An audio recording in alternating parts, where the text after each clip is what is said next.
안녕하십니까, 박영규 교수입니다. 오늘은 디지털 화폐란 무엇인가, 그리고 가상화폐에 투자해도 괜찮을까? 라는 주제로 말씀을 드리려고 합니다. 먼저 디지털 화폐는 사전에 보면 디지털 방식으로 사용되는 형태의 화폐다 라고 정의하고 있습니다. 즉, 금전적인 가치를 전자적인 형태로 저장해서 인터넷상이나 또는 핸드폰이나에 디지털 형태로 저장을 해서 이것을 편하게 들고 다닐 수 있죠. 암호화돼서 저장되어 있으니까. 그리고 지급 결제 수단으로 사용할 수 있을 경우에 이것을 디지털 화폐라고 합니다. 여기에 전자화폐, 암호화폐, 가상화폐, 중앙은행 디지털 화폐 등이 포함됩니다. 즉, 네 가지로 디지털 화폐를 분류할 수 있다는 뜻인데요. 그 첫 번째로 전자화폐라는 것은 흔히 IC 카드형과 또 네트워크형으로 구분을 하는데요. IC 카드형이라는 것은 이제 우리가 IC 칩에 의해 가지고 카드에 칩을 붙이면 거기에다가 금액이 저장되는 선불카드,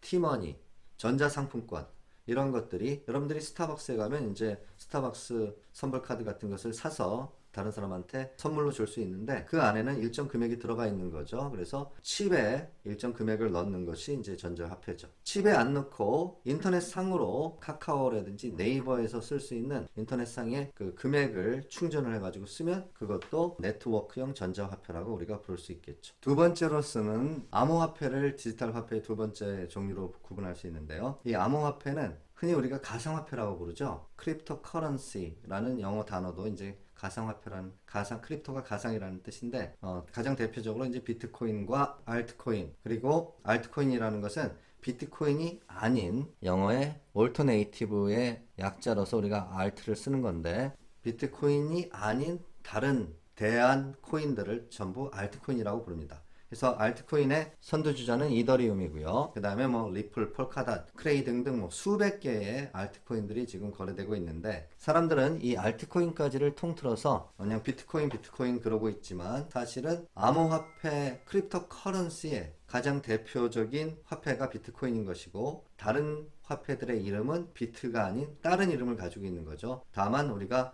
예전에 트렌치코트를 처음 만든 게 버버리인데 버버리가 만든 이후에 다른 브랜드에서도 트렌치코트를 많이 만들어도 다 버버리라고 부르듯이 이 암호화폐 시장에서도 비트코인이 워낙 유명하기 때문에 종류에 상관없이 다 그냥 비트코인이라고 부르고 있지만 사실은 아닌 거죠. BTC만 비트코인이라고 부르는 것이 맞겠죠. 그 외의 코인들은 알트코인. 이들은 다 블록체인이라는 암호 기술을 통해 가지고 통화의 안전성을 보장하고 있어서 이 화폐들은 누군가가 훔쳐가기 어렵게 해킹당하지 않도록 블록체인 기술로 이 화폐의 존재 가치를 암호화시켜서 뭐 우리가 흔히 알고 있는 분산 원장, 즉 이 화폐를 거래한 기록을 모든 이 화폐 소유주들이 분산해서 기록을 나눠 가지고 있음으로 인해서 가짜 코인의 소유자가 이것이 진짜다라고 주장을 할 때 이 원장을 대조함으로 인해서 디지털로 이것을 검증하게 되는 거죠. 그래서 이 암호 블록체인 기술을 사용하는 화폐이기 때문에 이제 암호화폐라고 부르는 것이고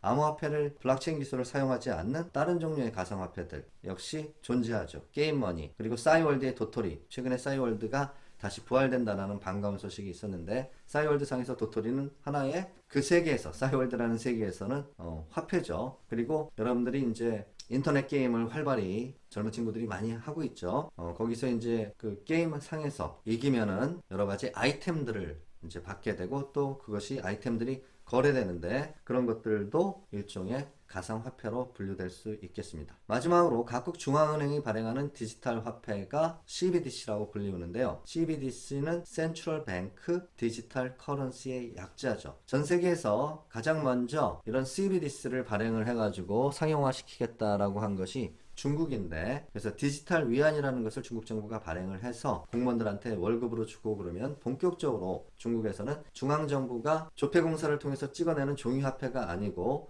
중앙정부가 디지털로 발행하는 위안이 사용되게 되는 것이죠.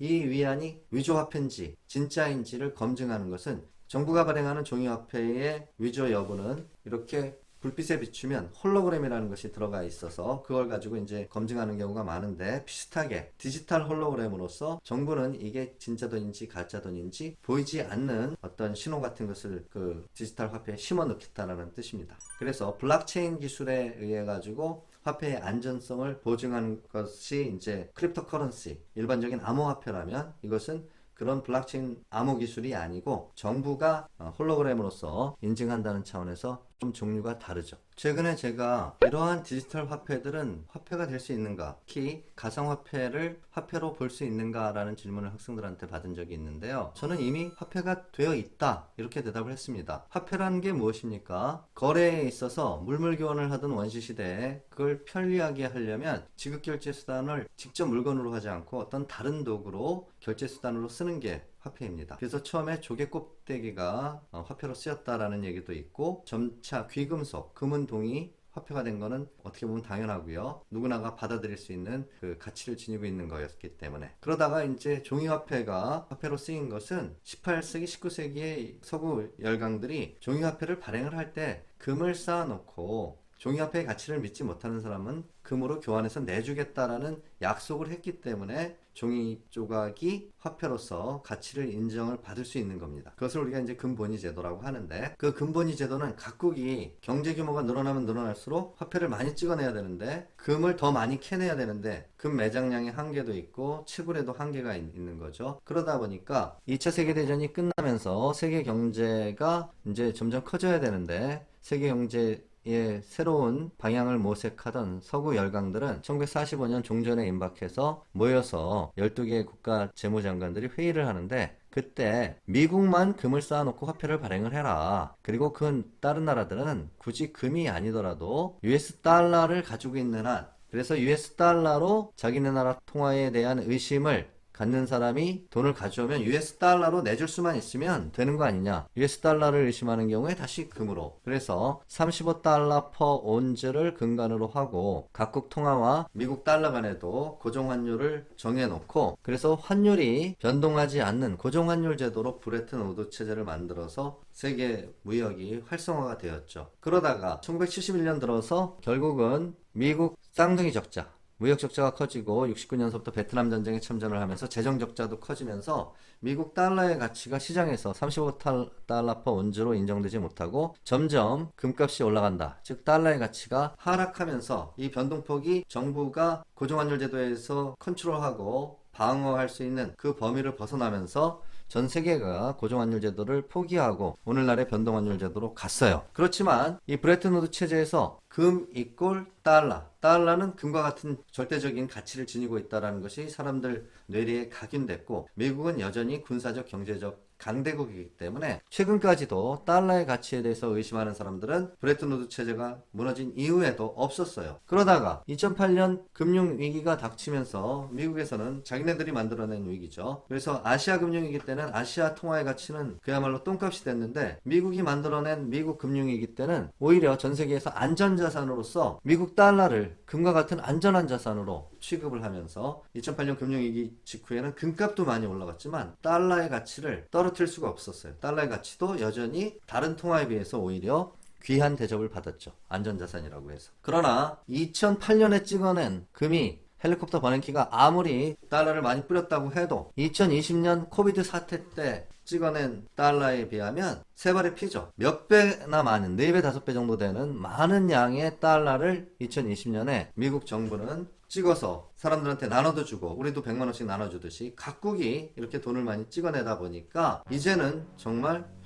달러의 가치에 대한 의심을 가지게 되는 거예요. 달러를 많이 찍어내니까 일단 부동산 가격도 올라가고 주식 가격도 올라갔지만, 그것이 정말 주가가 올라간 건지, 그 기업의 가치가 그렇게 코비드 사태에도 기업들은 정말 그렇게 가치가 높아진 건지, 아니면 반대로 유동성에 의해 가지고 그냥 올라간 건지 사람들이 점점 의심을 하는 와중에, 보통 달러를 많이 찍어내고 통화의 가치가 떨어지면 과거에는 금값이 올라갔죠. 금과 달러 간의 교환 비율이 달라지는데, 그래서 2020년 초반에는 금값이 많이 올라갔어요. 그런데 2020년 후반에 들어가면서 금값은 오히려 안 올라가고, 새로운 금, 우리가 디지털 골드라고 하는 비트코인의 가격이, 디지털 골드의 가격이 올라가니까 사람들이 이런 얘기를 하게 되는 거죠. 4차 산업혁명 시대의 금은 누런 돌덩어리가 아니고 비트코인이구나. 이게 새로운 금으로 사람들한테 대접받기 시작하고 있습니다. 물론 이거 사기라고 인정 안 하는 사람들도 아직 많겠지만요. 자, 비트코인은 금이 한없이 찍어낼 수 없듯이, 비트코인은 사토시라는 가상의 인물이 이 암호화폐를 고안할 때 총 발행량을 2100만 비트코인인가로 제한을 했죠.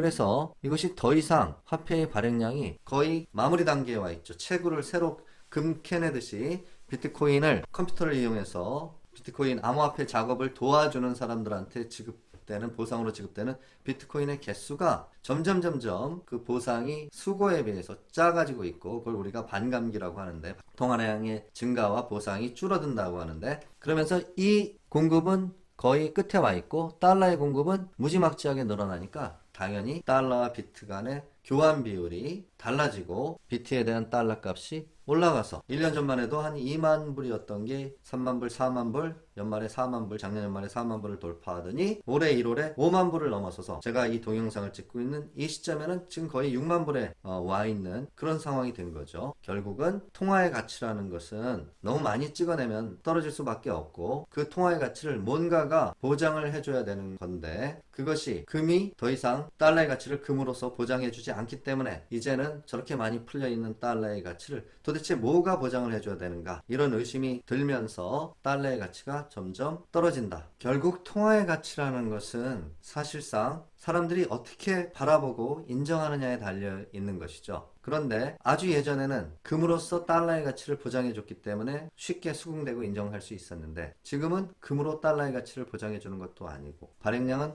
엄청나게 늘어났고, 그래서 달러에 대한 가치에 대한 인식이 변하면서 오히려 발행량이 제한되어 있는 비트코인에 대해서 그 이전보다 가치를 두는 움직임이 일어나고 있다. 저는 이렇게 생각이 되고요. 다시 화폐란 무엇인가로 돌아가서, 화폐는 지급결제 수단으로 통용되고 상대방이 인정해서 받아들이면 조개 껍데기도 상대방이 인정하면 돈이 될 수 있는 거고요. 그런 의미에서 비트코인은 이미 화폐라고 제가 말씀드리는 것인데, 제가 구글에서 비트코인을 받는 호텔이 얼마나 많이 되나 쳐봤더니 전 세계적으로 200만 개가 넘는 호텔에 비트코인을 가지고 예약을 할 수가 있다, 이렇게 나옵니다. 물론 트래블 사이트에서 해주는 거지만, 그리고 그 트래블 사이트들 11개가 넘는 트래블 사이트들에서는 항공권도 비트코인으로 구입할 수 있다, 이렇게 나옵니다. 그럼 여러분들 중에 비트코인은 5만 불이라는데 호텔 값은 한 250불인데 250불짜리 호텔 값을 비트코인으로 어떻게 내요? 이렇게 질문을 하신다면 여러분들은 비트코인 거래를 안 해봤거나 비트코인에 대한 이해가 이제 아직 깊지 않으신 건데, 자, 5만 불에 10분의 1은 5천 불이죠. 100분의 1은 500불. 그럼 0.01 비트를 지불하면 500불을 지불을 하는 것이고, 250불을 지불을 하려면 0.005 비트를, 제가 호텔에 가가지고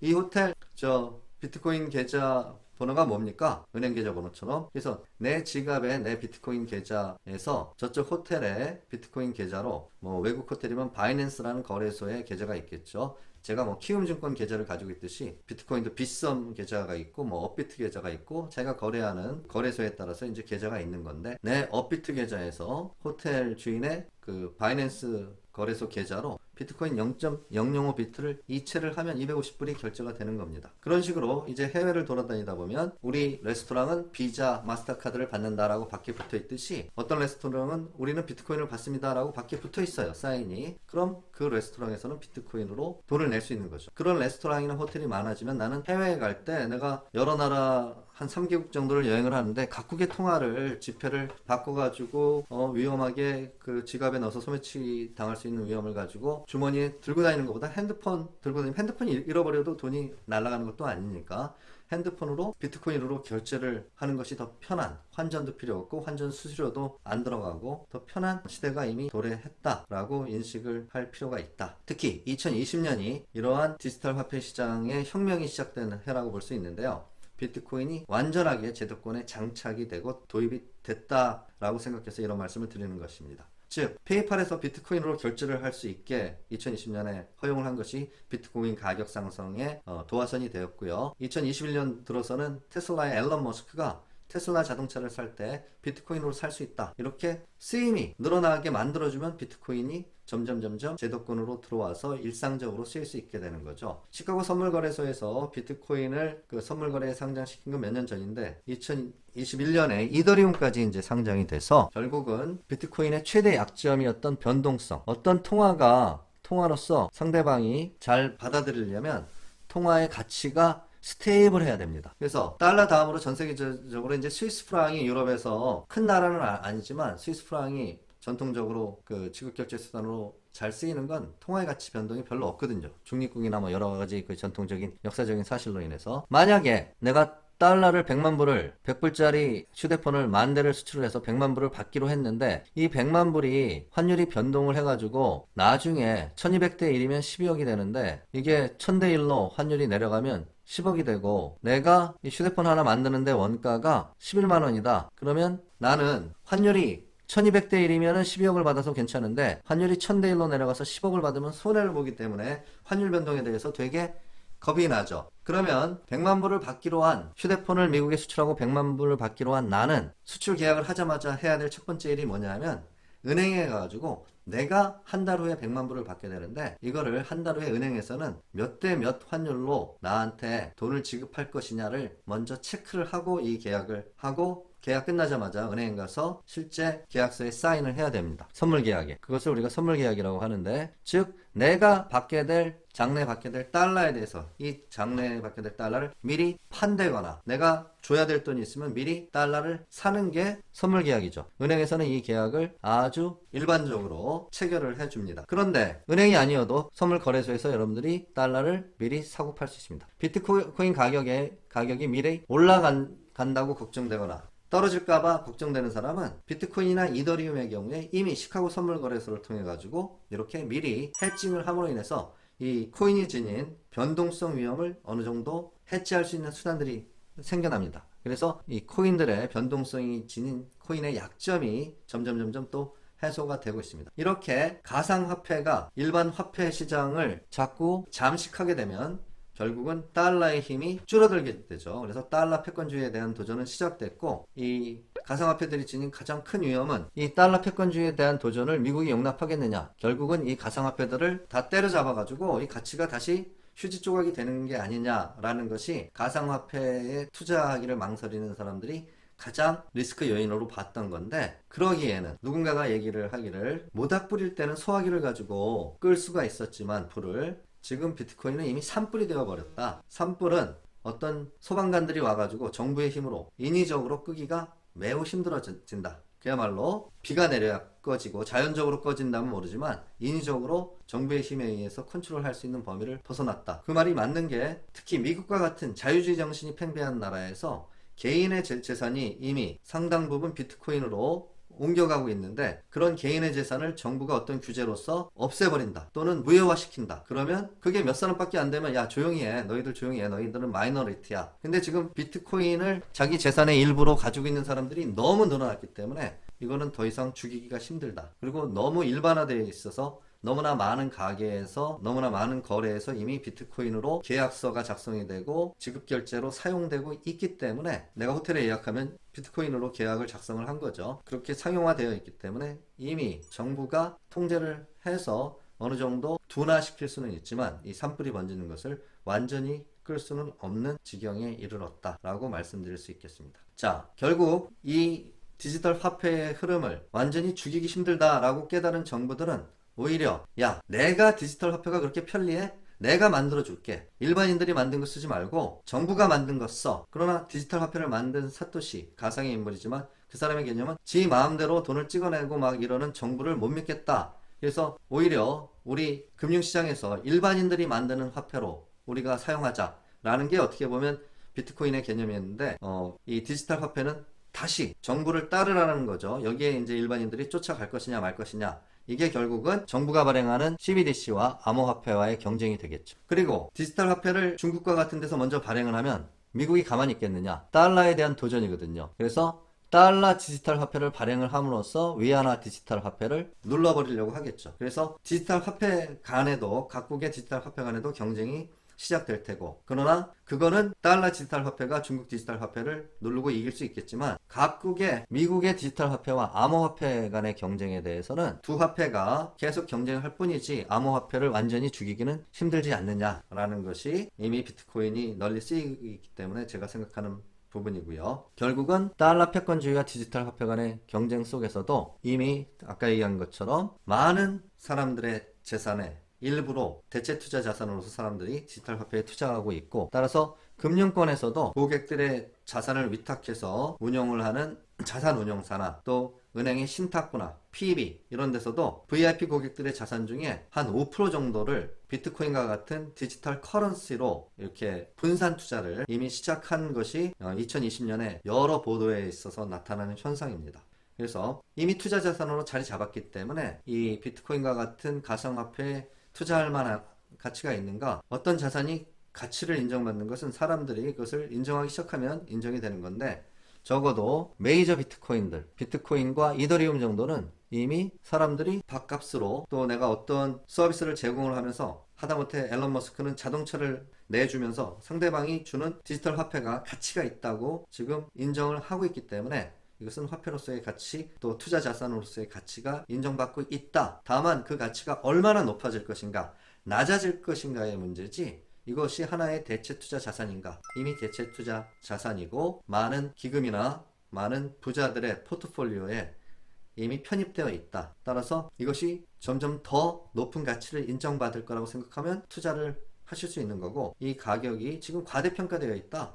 그러면 투자를 안 할 수 있지만, 남이 투자하는 거에 대해서 미친 짓이다, 이렇게 하기에는 이미 그 단계는 저는 지났다라고 생각을 합니다. 그래서 여러분들도 좀 더 유연한 사고를 가지고, 이것도 이미 하나의 가상화폐도 달러가 있고 유로가 있고 저피니스 옌이 있듯이 하나의 화폐로 자리매김했다. 이 시장에서 내가 기왕이면 가치가 올라갈 화폐를 어떻게 고를 것인가. 그리고 비트코인 시장을 주식하던 사람들이 굉장히 잘할 수가 있어요. 비트코인 가상화폐 시장에 그래프 보는 법도 비슷하고요. 그 안에 있는 종목들도 주식의 종목과 비슷하다라는 개념을 가지고 하나의 투자 대안으로서 체크하시면 여러분들이 좀 더 많은 옵션을 가질 수 있다. 투자 옵션을 가질 수 있다. 이렇게 말씀드릴 수 있겠습니다. 오늘 여기까지 여러분들이 디지털 화폐를 이해하는데, 그리고 가상화폐 투자에 어떻게 임해야 되는지 생각하는데 도움이 되었기를 바랍니다. 감사합니다.